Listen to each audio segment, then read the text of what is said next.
and we have to start peeling back. We have to start doing addition by subtraction in this country, and I mean quick, because we're going down a slippery slope that's going to end America if we're not careful. I'm truly someone who thinks that our government needs to be reformed to the purest standard.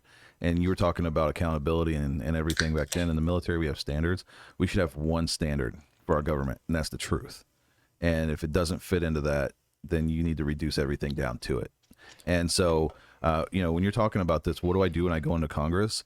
So you don't want to tell the enemy, Trump's like, look, I'm not going to tell the enemy my plan before I go to war with them. That's not what I'm doing. But I will tell you this. I am going to establish a staff. I'm going to hire a staff of the most kick-ass intelligence professionals that I've met through my career. We're going to go to Washington, D.C., and we are going to work on just what you said, getting rid of corruption. And it's not going to be just the pulpit. It's not just going to be sounding off, because that's part of it. But when you're fighting, look, my wheelhouse is counterinsurgency operations. When you're fighting an enemy, there's multifaceted prongs of attack. Do they know that John Locke talked about natural rights from God?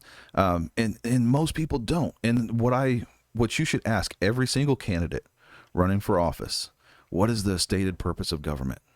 What is the stated purpose of government? If they don't immediately tell you to protect life, liberty, and property, they are not worth their salt. Let's go back to the ATF.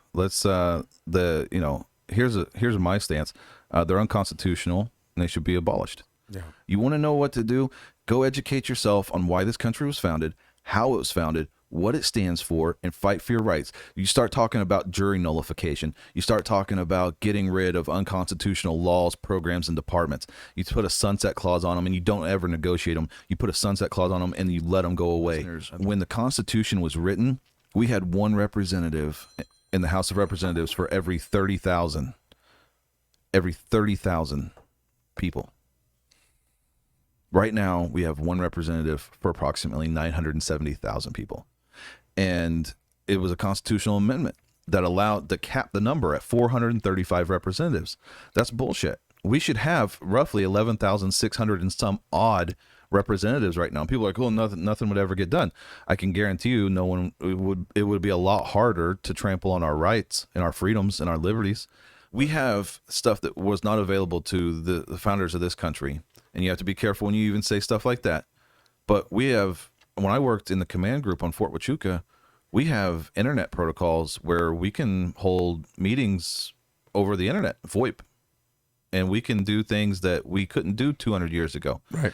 I've actually put forward a plan to actually drain the swamp. Send the representatives back to their districts. Forget about term limits. Let's return to one representative for every 30,000 people. Send the representatives back to live in their districts where you can vote, and you can come up with some sort of system where the representatives go to Washington, D.C. 4 to 6 times a year to vote on budgets and things like that. Maybe they don't need to go to Washington, D.C. That's my point. Because that is a corrupt place. Drain the swamp. Because what happens, right? They get there and all the lobbyists the and place all the takes you over. But if you took all the people that they're trying to lobby away from one place, where does the lobbyists go? Where they go? They're going to then send 400. It becomes whack-a-mole for them. Yeah. Then do you send 435? Now you need $435 million a year lobbyists. How about this? If you return to 11,600 representatives, there's no way. I mean, right. They couldn't lobby enough people. There aren't enough days in the year. Exactly. They wouldn't be able to do it's pretty fascinating. I like it. It's kind of a big number play. Drain the swamp.